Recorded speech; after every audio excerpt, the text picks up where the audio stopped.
पाठ 5 यूक्लिड की ज्यामिति का परिचय। यूक्लिड की ज्यामिति के परिचय में परिभाषाएं हैं, अभिग्रहित हैं, अभिधारणाएं हैं। तो पहले परिभाषाओं की ओर को चलते हैं। बिंदु, रेखा और पृष्ठ पर यूक्लिड की परिभाषाएं हैं।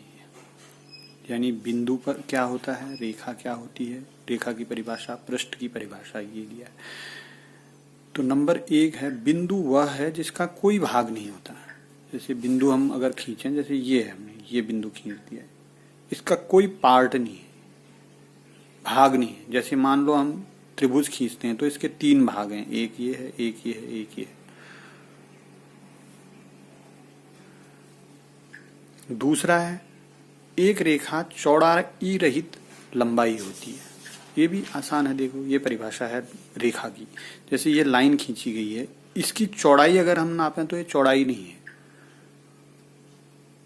जैसे मान लो अगर हमने ये 2 ऐसे आयत खींचा तो ये चौड़ाई बन रही है इसकी, लेकिन इसकी चौड़ाई नहीं है, ये लाइन की चौड़ाई नहीं है, रेखा की चौड़ाई नहीं होती है। चौड़ाई रहित केवल लंबाई है, इसमें केवल लंबाई रहेगी। एक रेखा के सिरे बिंदु होते हैं, रेखा के सिरे बिंदु होते हैं। जैसे मान लीजिए एक बिंदु ये है, एक बिंदु ये है, तो इसके सिरे जो हैं ये बिंदु हैं।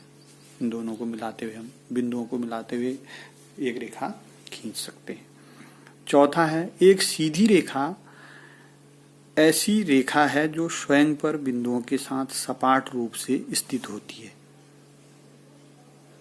बिंदुओं के साथ मिलकर के बनी है। इसका कहने का मतलब यह है कि बिंदु मिलकर के रेखा बनी है। जैसे एक बिंदु ये है, इसके नजदीक में फिर एक बिंदु ये है, फिर एक बिंदु ये है।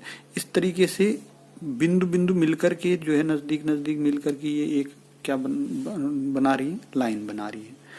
तो सपाट रूप से स्थित होती हैं, बिंदुओं के साथ सपाट रूप से स्थित होती है। यानी इस रेखा को अगर कहें तो हम ऐसे एक बिंदु यहाँ पर बनाएंगे, एक ऐसे ये बिंदुओं को जोड़ते हुए जाएंगे आगे।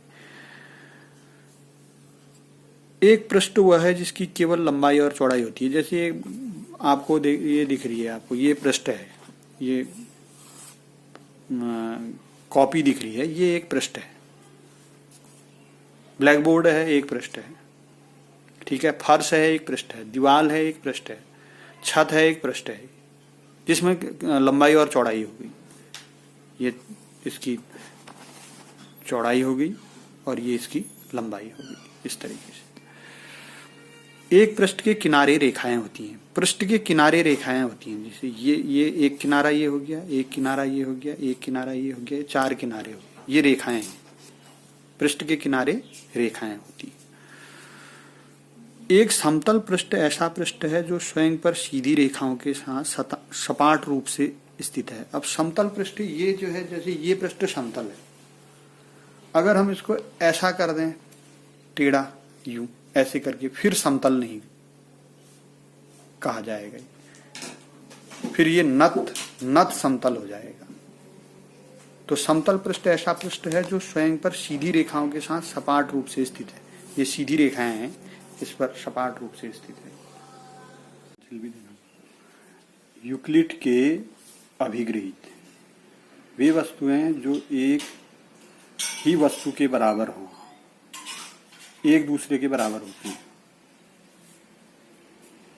इसका अर्थ है कि 2 वस्तुएं हैं और वो तीसरी वस्तु के बराबर है।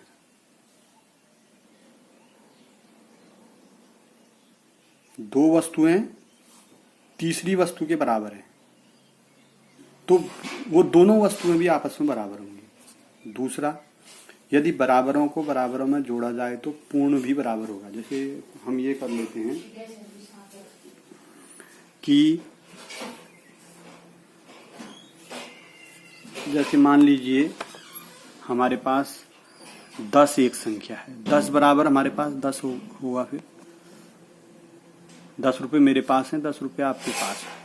इसमें से अगर हमारे पास 1-1 रुपया, यानी ये भी बराबर आ गया, दोनों के पास 1-1 रुपया आ गया, तो दोनों के पास क्या हो गया, 11-11 रुपया हो गया। तो बराबरों में बराबर जोड़ा जाए तो क्या हो जाएगा, बराबर हो जाएगा। ऐसे ही बराबरों से बराबर घटाया जाए तो शेषफल भी बराबर है। ये भी इसी प्रकार के उदाहरण से समझा जा सकता है। जैसे 10 रुपये आपके पास हैं और 10 रुपये मेरे पास हैं।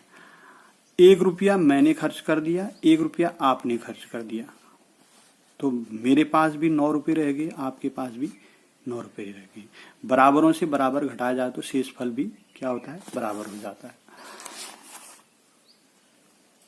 वे वस्तुएं जो परस्पर संपाती हों एक दूसरे के बराबर होती हैं। परस्पर संपाती का मतलब ये है कि जैसे मैंने आपसे कहा कि एक लाइन खींचिए, आपने ये खींच दी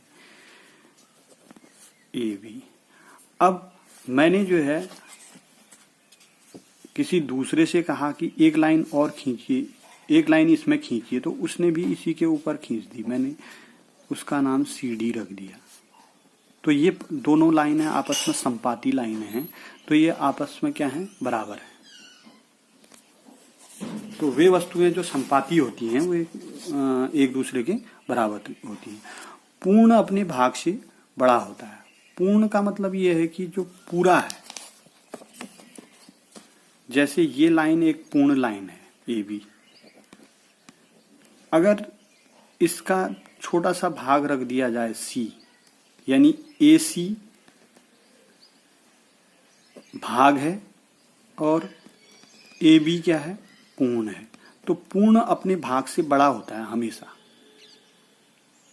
जैसे पिता पूर्ण है, पुत्र जो है उसका भाग है, तो पिता हमेशा जो है पुत्र से बड़ा होगा। तो पूर्ण अपने भाग से क्या होता है, बड़ा होता है। एक ही वस्तु के दुगने परस्पर बराबर होते हैं। एक ही वस्तु के दुगने, जैसे मान लीजिए मेरे पास 5 गिलास थे और आपके पास भी 5 गिलास थे। अब इनके दुगने कर दिए जाएं तो 5 गुणा 10, 5 गुणा 2 10 हो जाएगा, 5 गुणा 2 10 हो जाएगा। एक ही वस्तु के दुगने हैं ये।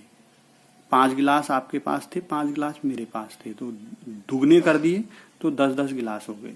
तो इसका मतलब ये है कि एक ही वस्तु के दुगने आपस में क्या होते हैं, बराबर होते हैं।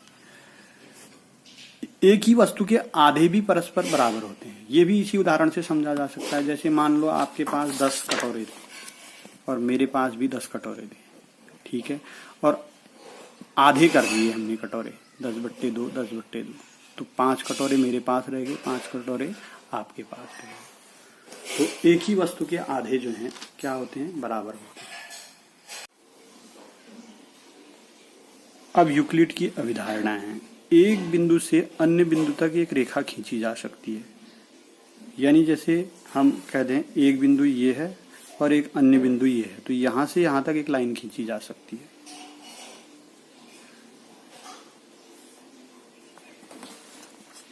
एक शांत रेखा को अनिश्चित रूप से बढ़ाया जा सकता है। अब शांत रेखा का मतलब ये है, जैसे ये शांत रेखा है, तो इसको आगे की ओर को भी बहुत आगे तक बढ़ाया जा सकता है। अनिश्चित रूप से मतलब आगे की ओर को इसको कितना ही भी बढ़ाया जा सकता है। ऐसे पीछे की ओर भी इसको अनिश्चित तक इसको बढ़ाया जा सकता है। किसी बिंदु को केंद्र मान करके किसी त्रिज्या से एक वृत्त खींचा जा सकता है। जैसे यहाँ पर एक बिंदु ले लिया हमने, इसको केंद्र मान करके एक वृत्त खींच सकते हैं। यहाँ सभी समकोण एक दूसरे के बराबर होते हैं। समकोण का मान 90 अंश होता है, तो यानी 90 अंश एक दूसरे के बराबर, हर जगह 90 अंश जो है एक दूसरे के बराबर हो जाएगा। अच्छा, ये इंपॉर्टेंट अभिगृहित है। एक सीधी रेखा दो रेखाओं पर गिरकर अपनी ओर 2 अंतःकोण इस प्रकार बनाए कि इन दोनों कोणों का योग मिलकर के 2 समकोण से कम हो, तो वे दोनों सीधी रेखाएं अनिश्चित रूप से बढ़ाए जाने पर उसी ओर मिलती हैं जिस ओर योग 2 समकोण से कम होता है। जैसे ये 2 रेखाएं हैं, एक रेखा ये है और एक रेखा ये है, एक सीधी रेखा इन पर गिर गई ऐसे करके, तो इस तरफ जो है योग 2 समकोण से कम है। 2 समकोण का मतलब हो गया कि 180 अंश से कम है। ये यहाँ 180 अंश से अधिक होगा। एक ये जो है अधिक कोण बन रहा है, ये वाला अधिक कोण बन रहा है, यहाँ दोनों न्यून कोण बन रहे हैं। तो ये रेखा इस तरफ को मिलेगी। अगर उल्टा कर दिया जाए, मान लो ऐसा कर दिया जाए, ये अब एक सीधी रेखा ऐसे गिर गई इसमें, तो 2 समकोण से कम यहाँ बन रहे हैं कोण, तो ये रेखा इस तरफ मिलेगी। कहने का मतलब ये है इसका, एक सीधी रेखा दो रेखाओं पर गिरकर अपनी ओर दो अंतः कोण इस प्रकार बनाएगी, इन दोनों कोणों का योग मिलकर के दो समकोण से कम हो, तो वह सीधी रेखा अनिश्चित रूप से बढ़ाए जाने पर उसी ओर मिलती है जिस ओर योग दो समकोण से कम है। जैसे यहाँ जो है इसमें दो समकोण से कम इस तरफ हो रहा है तो इधर मिल जाएंगी रेखाएं, और इधर दो समकोण से कम इधर को हो रहा है तो यहाँ मिल जाएंगी रेखाएं।